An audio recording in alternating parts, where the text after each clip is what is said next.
டே ஒன்லேருந்து நம்ம சொல்லிக்கிட்டே இருக்கோம். அது அன்றாடம் நிரூபிக்கப்பட்டுக்கிட்டே இருக்கு பாருங்க. ஓபிஎஸ் வெளியேறினது, டிடிவி அதுக்கப்புறம் அதே மாதிரி பிரச்சனையை சந்தித்தது, சசிகலா, அதுக்கப்புறம் எடப்பாடி, இப்போ கடைசியில் செங்கோட்டையன், எத்தனை கேரக்டர் பாருங்கள். இவங்கெல்லாம் யாரை போய் சந்திச்சாங்க? இவங்கெல்லாம் யார்கிட்ட போய் நாங்கள் இந்த பிரச்சனையை சொன்னோம்னு சொன்னாங்க? அவங்களே விஜய் ஒன்று சொல்கிறார்ல, ஒன்று டிஎம்கே இன்னொன்று டிவிகே அப்படின்னு சொல்கிறார்ல, அதாவது திமுக வெர்சஸ் தாவேக்கான்னு ஒரு பெர்செப்ஷனை கிரியேட் பண்ணுறார்ல. திமுக என்கிற கட்சி இருப்பதையும் திமுக முதன்மை சக்தியாக இருப்பதையும் விஜயே ஒத்துக்கிறார். எதிர்க்கிறது யாரு? அந்த அதிமுக இல்ல தாவேக்காங்கிறார். அப்ப இந்த இடத்துல யாருக்கு சிக்கல்? திமுக ஆட்சி வர்றதை பத்தி அவங்களுக்கு பிரச்சனை கிடையாது. ஒரு கட்சி அழிப்பது என்பதுதான் இப்ப அவங்களுடைய நோக்கம். இப்ப அதிமுக அவங்க காலி பண்ணிட்டா தற்காலிகமா விஜய் அந்த இடத்துல உட்கார வைப்பாங்க. விஜயை காலி பண்றது ரொம்ப ஈஸியும். அதிமுகவே ஹேண்டில் பண்ணிட்டாங்க, விஜய் ஹேண்டில் பண்ண, தாவேக்காவை ஹேண்டில் பண்ண முடியாது பிஜேபியால. ஒரு செங்கோட்டையனை வச்சு எடப்பாடியவே அவங்களெல்லாம் சரண்டர் பண்ண வைக்க முடிஞ்சது. அதே செங்கோட்டையனை வச்சு நாளைக்கு விஜய் சரண்டர் பண்ண வைக்க முடியாதா? விஜய் கட்சியை என்ன செய்யலாங்கிறது பிஜேபிக்கு நல்லா தெரியும். அது நாளைக்கு பார்த்துக்கலாம். முதல்ல இன்னைக்கு இருக்கிற ஆளை காலி பண்ணேன். அதுதான் இப்போ நடந்துருக்கு. அதுதான் இந்த மொத்த ஸ்டோரியும். லிபர்டி தமிழ் நேயர்களுக்கு வணக்கம். இன்றைய நேர்காணலில் நான் சந்திக்க இருப்பவர் விடுதலை சிறுத்தைகள் கட்சியின் மாநில துணை பொதுச் செயலாளரும் நாகை சட்டமன்ற உறுப்பினருமான திரு ஆலூர் சானவாஸ் அவர்கள். வணக்கம். வணக்கம். முன்னாள் அமைச்சர் செங்கோட்டையன் தாவேக்கால இணைஞ்சிருக்கிறாரு. அதிமுகவுடைய ஒருங்கிணைப்பு சாத்தியம் இல்லாதனால ரொம்ப மன வருத்தத்தில் இருந்தார். இப்போ தாவேக்கால இணைஞ்சிருக்கிறாங்க. 2026 ஒரு மக்கள் புரட்சி வெடிக்கும். எம்ஜிஆர் போல ஜெயலலிதா போல ஒரு தூய்மையான ஆட்சியை கொடுக்க விஜய் நான் ஆதரிக்கிறேன் அப்படிங்கிறாரு. வீட்டில் உள்ள குழந்தைகள் எல்லோருமே விஜய்க்கு ஓட்டு போடுங்கன்னு சொல்லக்கூடிய நிலையில் தான் தமிழ்நாடு இருக்குன்னு சொல்கிறாரு. அவருடைய இணைப்பையும் அவருடைய கருத்தையும் நீங்கள் எப்படி பார்க்குறீங்க? செங்கோட்டையன் மூத்த தலைவர், நீண்ட நெடிய அரசியல் அனுபவம் கொண்டவர், களச் செயல்பாட்டாளர், எம்ஜிஆர் அவர்களோடும் ஜெயலலிதா அவர்களோடும் பயணித்தவர். அவரோடு இந்த சட்டமன்றத்தில் இடம்பெறக்கூடிய ஒரு வாய்ப்பு கிடைத்தது நமக்கு. சட்டமன்றத்தில் அடிக்கடி சந்தித்து கொள்வோம். சபாநாயகருடைய அறையில் அடிக்கடி சந்தித்து கொள்வோம். எப்போதும் மரியாதையாக நடத்துவார். நிறைய பேசியிருக்கிறோம். நானும் நிறைய அவரோடு உரையாடி இருக்கிறேன். நல்ல பழகுவதற்கு இனிமையானவர், அன்பானவர், நட்புக்கு மரியாதை கொடுக்கக்கூடியவர். இந்த விவகாரங்கள் குறித்து கூட அவரிடம் சில விஷயங்கள் நான் பேசியிருக்கிறேன். ஆனால் தாவேக்காவுக்கு போவது குறித்து பேசியதில்லை. ஏன்னா சட்டமன்றம் முடிஞ்சு 2 மாதத்துக்கு மேலே ஆயிடுச்சு. அவர் இப்போ திடீர்னு எடுத்த முடிவு இது. அதிமுகவில் நடந்த பிரச்சனைகள் குறித்து அவரோடு சில கருத்துக்களை பேச முடிந்தது. அப்போது அதிமுக ஒரு மிகப்பெரிய சரிவை சந்தித்து கொண்டிருக்கிறது என்பது தான் இதிலிருந்து தெரியுது. ஜெயலலிதா அவர்களை எதிர்த்தவர்களை கூட ஜெயலலிதா அரவணைத்து கொண்டார். இவர் அன்னைக்கு அந்த நிலைப்பாட்டை எடுத்தார, நமக்கு எதிராக நின்னார, இப்படி பேசினார, அப்படி கருத்து சொன்னார, நம்ம எதிரிகளோட கைகோர்த்தார, நம்ம அந்த இடத்துக்கு வரக்கூடாதுன்னு வேலை பார்த்தார அப்படின்லாம் எந்த விதமான ஒரு முன்முடிவும் வைத்து கொண்டு யாரையும் அணுகாமல் தன்னை நோக்கி வரக்கூடியவர்களை அரவணைத்து கொண்டார். அவருடைய தலைமையை நிறுவினார். எடப்பாடிகிட்ட இருக்கக்கூடிய மிகப்பெரிய சிக்கல், எடப்பாடி ஒரு ஆளுமை மிக்கவராகவோ செல்வாக்கு பெற்ற ஒரு லீடராகவோ ஒரு தலைவராகவோ அவர் இல்லாதது தான் பிரச்சனை. அதனால் அவருடைய தலைமையின் மீது அவருக்கே நம்பிக்கை இல்லை. அதனால் யாரை பார்த்தாலும் சந்தேகப்படுறது, யாராவது தன்னை மிஞ்சி போயிடுவாங்களோங்கிற அச்சத்திலேயே கட்சியை நடத்துறது, யாராவது அப்படி போயிட்டா அவங்கள உடனே எடுத்து வெளியே போடுறது, இப்படியான அணுகுமுறைக்குள்ளே போய் சிக்கியிருக்கார் அவர். அப்படி அவர் ஒரு தலைமைத்துவம் இல்லாதவர் என்பதனால்தான் பிஜேபியும் அவரை ஹேண்டில் பண்ணுது. இவரை எப்படி வேணாலும் வளைச்சிக்கலாம், அங்கிருந்து யாரையோ ஒருத்தரை நம்ம கையில் எடுத்து இவருக்கு எதிராக திருப்பி இவரை பணிய வைக்கலாம் என்கிற அணுகுமுறைக்கு பிஜேபி எப்படி வந்துச்சுன்னா, எடப்பாடியுடைய லீடர்ஷிப்பில் இருக்கக்கூடிய பிரச்சனையில் இருந்து வரக்கூடிய பிரச்சனைகள் இதெல்லாம். பிஜேபி தான் கடந்த 9 ஆண்டு காலமாக ஜெயலலிதா அம்மையாருடைய மறைவுக்கு பிறகு அதிமுகவை முழுமையாக கபலீகரம் செய்து கையில் வைத்து கொண்டு வழிநடத்தி கொண்டிருக்கிறதுன்னு டே ஒன்லேருந்து நம்ம சொல்லிக்கிட்டே இருக்கோம். அது அன்றாடம் நிரூபிக்கப்பட்டுக்கிட்டே இருக்கு பாருங்க. ஓபிஎஸ் வெளியேறினது, டிடிவி அதுக்கப்புறம் அதே மாதிரி பிரச்சனையை சந்தித்தது, அதுக்கப்புறம் சசிகலா, அதுக்கப்புறம் எடப்பாடி, இப்போ கடைசியில் செங்கோட்டையன், எத்தனை கேரக்டர் பாருங்கள். இவங்கெல்லாம் யாரை போய் சந்திச்சாங்க? இவங்கெல்லாம் யார்கிட்ட போய் நாங்கள் இந்த பிரச்சனையை சொன்னோம்னு சொன்னாங்க? அவங்களே ஓபிஎஸ் யாரை பற்றி சொன்னார்? குருமூர்த்தி சொன்னார், நான் போய் ஜெயலலிதா அம்மா சமாதியில் உட்காந்தேன், தர்ம யுத்தம் நடத்தினேன்னு குருமூர்த்தி சொன்னாருன்னு தான் ஓபிஎஸ் சொன்னார். மோடி கேட்டுக்கிட்டாரு, அமித்ஷா கேட்டுக்கிட்டாருன்னு தான் அவர் சொன்னார்.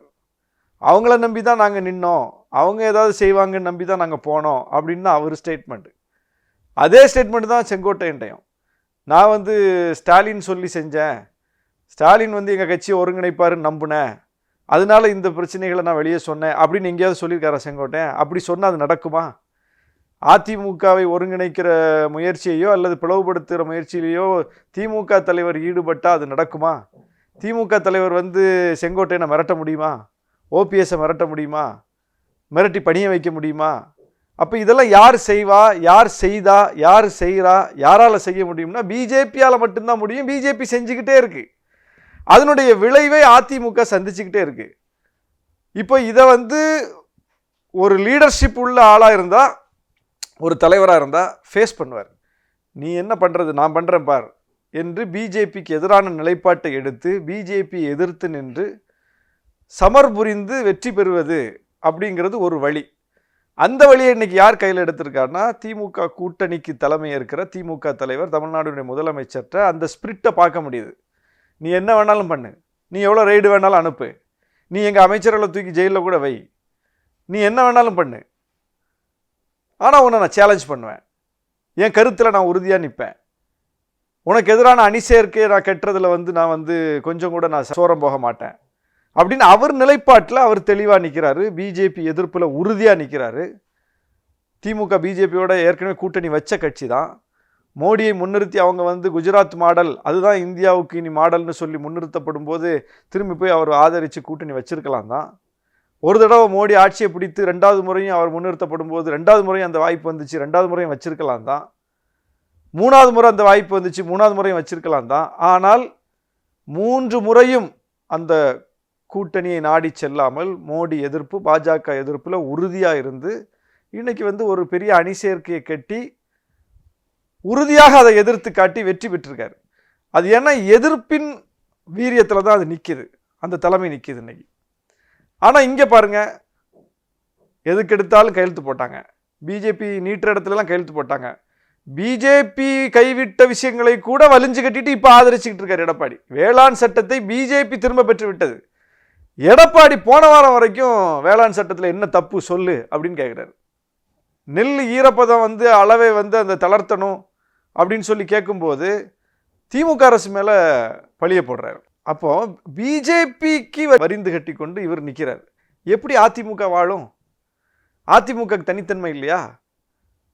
எல்லா விஷயத்திலையும் இப்படி நீங்க போய் சரண்டர் ஆனீங்கன்னா பிஜேபி என்ன பண்ணும்? இதுதான் பண்ணும். இந்த பண்ணுது பாருங்க. செங்கோட்டையன் நிலைப்பாடு வேற இல்லையா? ஒரு மக்கள் புரட்சி வெடிக்குங்கிறாரு. 28% வாக்குகள் ஏற்கனவே இருக்குது, இன்னும் தேவை ஒரு 10% தான். அது இளைஞர்கள் பார்த்துக்கொள்வாங்க. 2026 ஒரு புரட்சி இருக்குங்கிறாரு செங்கோட்டையன்.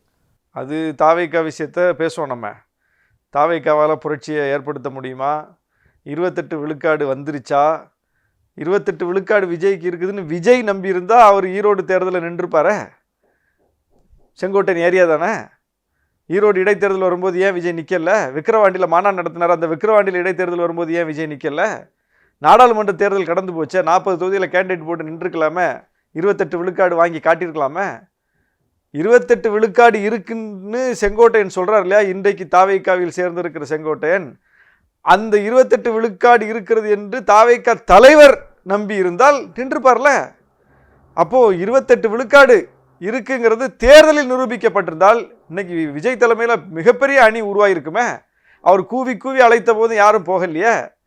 அப்போ எந்த கட்சியாக இருந்தாலும் சரி, அது தாவேகாவாக இருந்தாலும் சரி, அது ஆளும் திமுகவாக இருந்தாலும் சரி, ஆண்டு அதிமுகவாக இருந்தாலும் சரி, அல்லது வளரும் விசிகாவாக இருந்தாலும் சரி, யாராக இருந்தாலும் தேர்தலில் நின்று அவங்க வாங்குகிற வாக்கைத்தான் அந்த கட்சியின் வாக்குன்னு எல்லாருக்கும் சொல்லுவோமே தவிர, இப்படி தாவேகாவுக்கு சொல்வது போல தேர்தலையே போட்டியிடாமல் ஒரு அன்ப்ரூவ்டாக இருக்கக்கூடிய ஒரு கட்சியை கொண்டு போய், அன்டெஸ்டடாக இருக்கக்கூடிய ஒரு கட்சியை கொண்டு போய் இத்தனை விழுக்காடுன்னு எந்த கட்சிக்கும் யாரும் இது வரைக்கும் சொன்னதில்லை. ஆனால் தாவேகாவுக்கு சொல்கிறாங்க.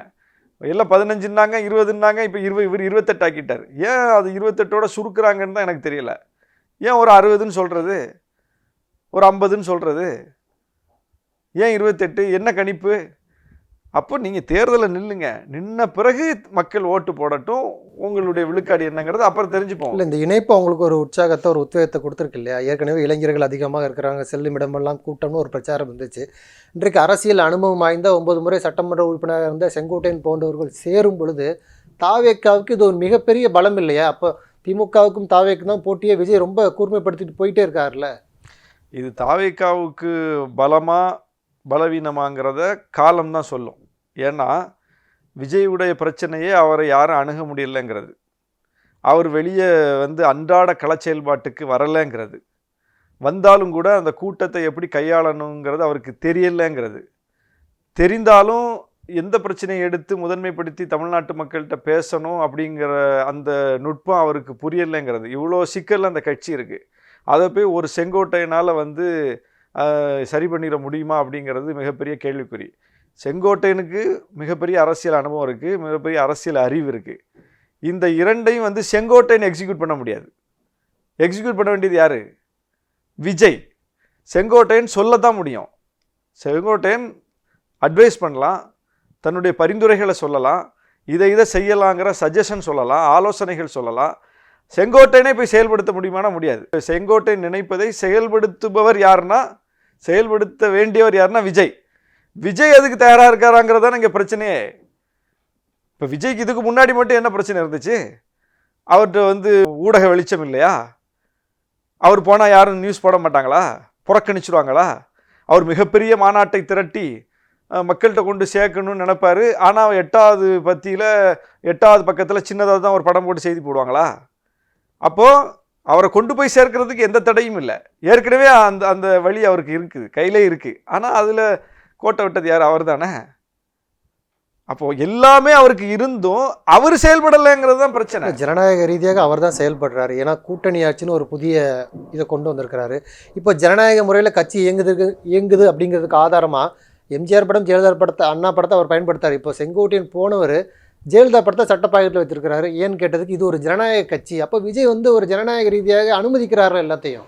அதுதான் செங்கோட்டையனுடைய கருத்துக்கும் செங்கோட்டையனுடைய அந்த தீவிர செயல்பாட்டுக்கும் அந்த கட்சியில் இடம் இருக்கா? விஜய் அதுக்கு இறங்கி வருவாரா? விஜய் செயல்படுவாராங்கிறத காலம்தான் சொல்லும். ஆனால் இது யாருக்கு இப்போ பிரச்சனைனா, இது அதிமுகவுக்கு மிகப்பெரிய சிக்கல். விஜய் ஒன்று சொல்கிறார்ல, ஒன்று டிஎம்கே, இன்னொன்று டிவிகே அப்படின்னு சொல்கிறார்ல. அதாவது திமுக வெர்சஸ் தாவேக்கான்னு ஒரு பெர்செப்ஷனை கிரியேட் பண்ணுறார்ல, ஒரு தோற்றத்தை உருவாக்குறார்ல. இப்போ இந்த இடத்துல திமுகக்கு எதுவும் பிரச்சனை இருக்கா? திமுக என்கிற கட்சி இருப்பதையும், திமுக முதன்மை சக்தியாக இருப்பதையும் விஜயே ஒத்துக்கிறார். அப்போ திமுகவை அங்கே டிஸ்பியூட்டுக்கு அவர் இழுக்கலை. திமுக இருப்பை உறுதிப்படுத்துறார் யார்? விஜய் உறுதிப்படுத்துறார். ஆமாம், திமுகன்னு ஒன்று இருக்கு. எதிர்க்கிறது யாரு? வெர்சஸ் யாரு? திமுக இருக்கு, ஒத்துக்கிறார் விஜய். திமுகவை எதிர்ப்பது யார் அப்படிங்கிற இடத்துல அதிமுகங்கிறது இருக்கு. அந்த அதிமுக இல்லை தாவேக்காங்கிறார். அப்போ இந்த இடத்துல யாருக்கு சிக்கல்? யாருடைய இருப்பை கேள்விக்குள்ளாகிறாரு? திமுக எதிர்ப்பை தன் பக்கம் கொண்டு வர்றார் அவர். அப்போ திமுக எதிர்ப்பு என்பது அதிமுகவுடையது. திமுக வெர்சஸ் அதிமுக தமிழ்நாட்டில் 50 ஆண்டுகளுக்கு மேலா. அந்த 50 ஆண்டுகளுக்கு மேலான அந்த அரசியல் வரலாற்றில் திமுக வெர்சஸ் அதிமுக என்பதில் அதிமுகவை தூக்கிட்டு தாவேக்காவை ஃபிட் பண்ணுறார் விஜய். இப்போ அதிமுகவினுடைய சீனியர் அதிமுகவில் இருந்து தாவேக்காவுக்கு போய் நிற்கிறார். இது யாருக்கு சிக்கல்? திமுக எதிர்ப்பு ஓட்டை வாங்குவதற்கு தான் போட்டிப்போம். திமுக ஓட்டை வாங்குறதுக்கு போட்டி இல்லை. திமுக ஓட்டு திமுகவுக்கு போக போகுது. திமுக கூட்டணி வலிமையாக இருக்குது, திமுக கூட்டணி ஓட்டு திமுகவுக்கு போக போகுது. திமுக முன்னிறுத்துகிற கொள்கை ரீதியான வாக்குகள், பிஜேபி எதிர்ப்பு வாக்கு, திராவிட அரசியல் வாக்கு, மொழி உரிமை வாக்கு, இதெல்லாம் ஒரு மிகப்பெரிய வாக்கு. மதச்சார்பின்மை வாக்கு, இது எல்லாமே திமுக அன்னைக்கு தான் போகும். ஏன்னா காங்கிரஸ் இருக்குது. யாரெல்லாமோ சிண்டு முடிஞ்சு என்னென்னோ செய்ய பார்த்தும் கூட அந்த கூட்டணி இப்போ உறுதிப்படுத்தப்பட்டுருச்சு மீண்டும். அப்போது இந்த வாக்குகளில் சேதாரம் இல்லை. எந்த வாக்கு வரணும்? இப்போ திமுக எதிர்ப்பு வாக்குகளை யார் பெற போகிறா? அது அது பல வடிவங்களில் இருக்குது. அதிமுக வாங்கிட்டு இருந்தது, அந்த ஓட்டையெல்லாம் முழுமையாக வாங்கிட்டு இருந்தது. திமுக எதிர்ப்பு ஓட்டுகளை 90 விழுக்காடு அதிமுக வாங்கிட்டு இருந்தது. மீதி எல்லாம் மற்ற பிளேயர்ஸ் கொஞ்சம் பிரிச்சுக்குவாங்க. அப்படி ஒரு இடத்துல இப்போ அதிமுக பெருந்தலைகள் தாவேக்காவை நோக்கி போகிறதும், அதிமுகவிலிருந்து ஏற்கனவே பிரிந்து கட்சியாகவும் அணியாகவும் நிற்பவர்கள், இப்போ டிடிவியே அதை சொல்கிறாரு, விஜய் தலைமையில் ஒரு அணி அமையுங்கிறார். அப்படின்னா என்ன அர்த்தம்? அவங்கெல்லாம் விஜய் தலைமையில் சேர போகிறாங்கன்னு அர்த்தம். அதுக்கு முன்னோட்டமாக ஏற்கனவே இவங்க கூட போய் பசும்பொன் முத்துராமலிங்க தேவர் நினைவு நாள் நிகழ்ச்சியில் கலந்துக்கிட்ட செங்கோட்டையன் வந்து இப்போ போய் அங்கே போய் தாவேக்கால சேர்ந்துட்டார்.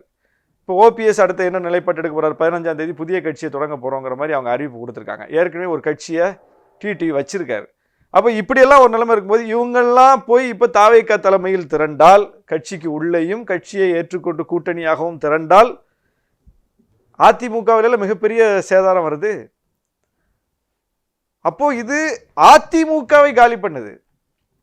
இப்ப பிஜேபி அதிமுகவுடன் கூட்டணியில் இருக்கும் போதே பிஜேபி தலைவர்களை போய் சந்தித்த செங்கோட்டையன் இன்னைக்கு தாவேக்காக்கு போயிருக்காரு.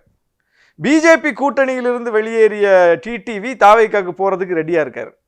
பிஜேபி கூட்டணியிலிருந்து பிஜேபி என்ன சொன்னாலும் நிபந்தனையற்று நான் உங்களை ஆதரிக்க தயாரா இருக்கேன்னு கடிதம் கொடுத்து பார்க்கறதுக்காக இயங்கிக்கிட்டு இருந்த, பிஜேபி சொன்னதையெல்லாம் கேட்டு கடந்த 8 ஆண்டு காலமாக செயல்பட்டு இருந்த ஓபிஎஸ் இப்போ தாவேக்காவை நோக்கி போறதுக்கு ரெடியா இருக்காரு.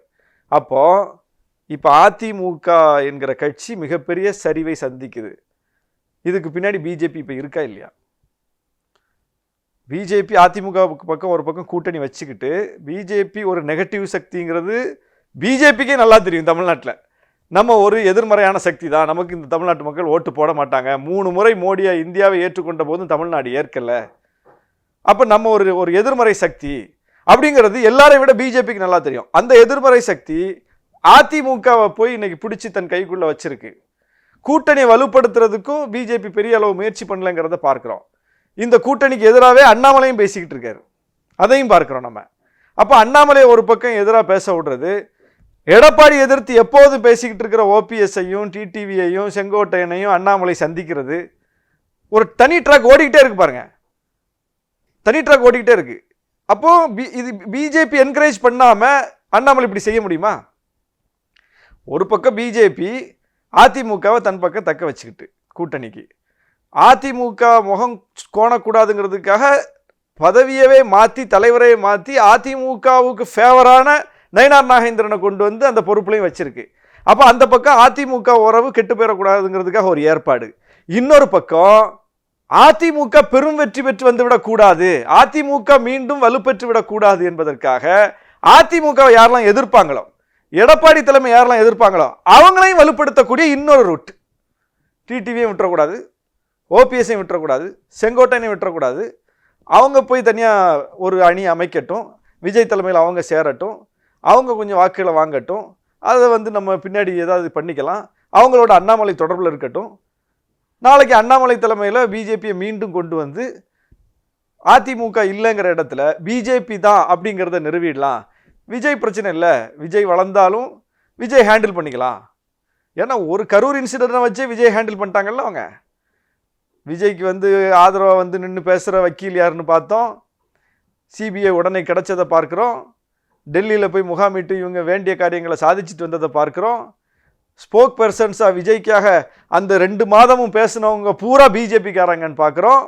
தாவேக்காலேருந்து கரூர் இன்சிடெண்ட்டில் என்ன நடந்துச்சுன்னு தாவேக்கா நிலைப்பாட்டை சொல்வதற்கு ஒருத்தர் கூட வரல.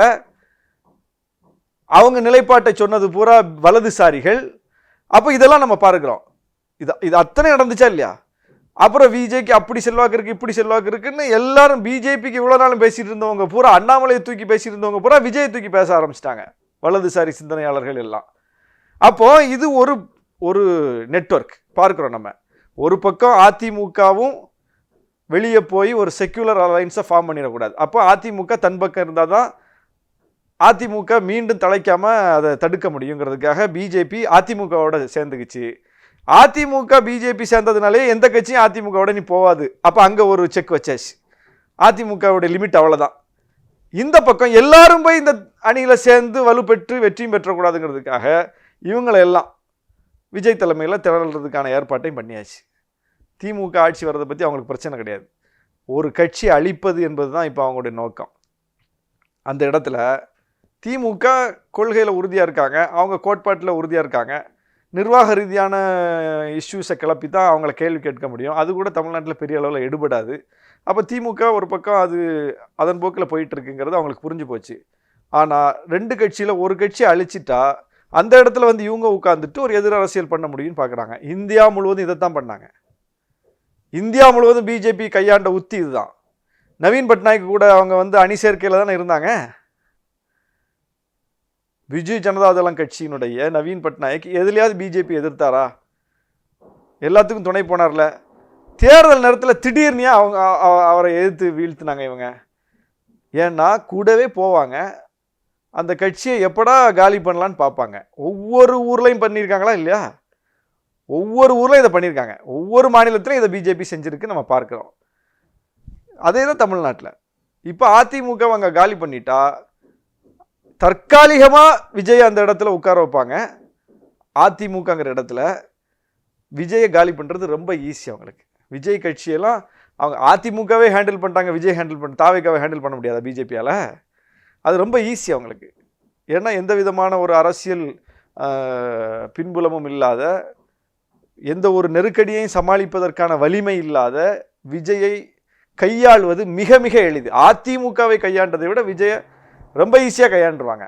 அதனால அதிமுக ஒரு பக்கம் இல்லைன்னு ஆக்கிட்டா, அதை ரொம்ப அதில் பாதாளத்துக்கு கொண்டு போயிட்டா, அந்த இடத்த விஜய் பிடிப்பதை பற்றி பிஜேபிக்கு பிரச்சனை இல்லை.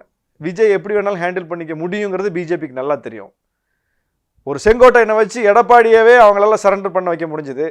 அதே செங்கோட்டையனை வச்சு நாளைக்கு விஜயை சரண்டர் பண்ண வைக்க முடியாதா? நாளைக்கு இதே செங்கோட்டையன் நாளைக்கு தாவேக்கா தலையெடுத்து ஒரு எதிர்கட்சி இடத்துக்கு வந்துருச்சுன்னு வைங்க, அதிமுகவை 3வது இடத்துக்கு தள்ளிட்டு தாவேக்கா 2வது இடத்துக்கு வந்துருச்சுன்னு வைங்க, 2வது இடத்தில் இருக்கிற தாவேக்காவை ஹேண்டில் பண்றதுக்கு இதே செங்கோட்டையனை பிஜேபி பயன்படுத்துமா பயன்படுத்தாதா? 50 ஆண்டுகள் பயணித்த கட்சியில ஒரு மூத்த தலைவராக இருந்த செங்கோட்டையன், 9 முறை எம்எல்ஏ இருந்த செங்கோட்டையனையே அதிமுகவுக்குள்ள ஒரு சலனத்தை ஏற்படுத்துவதற்கு பிஜேபியால பயன்படுத்த முடியும் அப்படின்னா, 50 ஆண்டுகள் பயணப்பட்டு வந்த கட்சியினுடைய அந்த நிலைப்பாட்டுக்கு எதிராகவே பிஜேபி பேச்சை கேட்டு செங்கோட்டையன் ஒரு நிலைப்பாடு எடுப்பார் அப்படின்னா, எடுத்துட்டு வந்து அவரே ஓப்பனா ஆமா பிஜேபி சொல்லித்தான் நான் இதை செஞ்சேன், பிஜேபி தலைவர்கள் அழைத்து தான் நான் பார்க்க போனேன் என்று அவரே வாக்குமூலம் கொடுப்பார் அப்படின்னா, அதே செங்கோட்டையன் நேத்து போய் இன்னைக்கு போய் சேர்ந்திருக்கிற தாவேக்கால வந்து என்ன நிலைப்பாடு வேணாலும் எடுப்பார்ல. அப்ப வந்து விஜய் சொல்றத செங்கோட்டையன் கேட்பாரா, அமித்ஷா சொல்றத செங்கோட்டையன் கேட்பாரா? நாளைக்கு தாவேக்காவை பிஜேபி கையில் எடுக்கணும், ஒன்றும் இல்லாமல் ஆக்கணும்னு பிஜேபி நினைச்சிருச்சு அப்படின்னு வைங்க, இந்த சிடி நிர்மல்குமார் என்ன செய்வார், இந்த அருண் என்ன செய்வார், இந்த செங்கோட்டையன் என்ன செய்வார், புஷியானந்த் என்ன செய்வார், ஆதவ அர்ஜுனா என்ன செய்வார்? யார் சொல்கிறத கேட்பாங்க? விஜய் சொல்கிறத கேட்பாங்களா, அமித்ஷா சொல்கிறத கேட்பாங்களா? இவங்கெல்லாம் தான் இந்த கட்சி, இவங்கெல்லாம் தான் லீடர்ஸ், விஜய்க்கு அடுத்த நிலையில் இருப்பவர்கள். அப்போது விஜய் கட்சியை என்ன செய்யலாங்கிறது பிஜேபிக்கு நல்லா தெரியும். அது நாளைக்கு பார்த்துக்கலாம். முதல்ல இன்னைக்கு இருக்கிற ஆளை காலி பண்ணு, அதுதான் இப்போ நடந்துகிட்டு இருக்கு. அதுதான் இந்த மொத்த ஸ்டோரியும். காலம் வந்து எல்லாத்தையும் காட்டி கொடுக்கும். நன்றி. நிறைய தகவல்களை நேயர்களுக்கு சொல்லியிருக்கீங்க. உங்களுடைய நேரத்துக்கு நன்றி. ஓகே.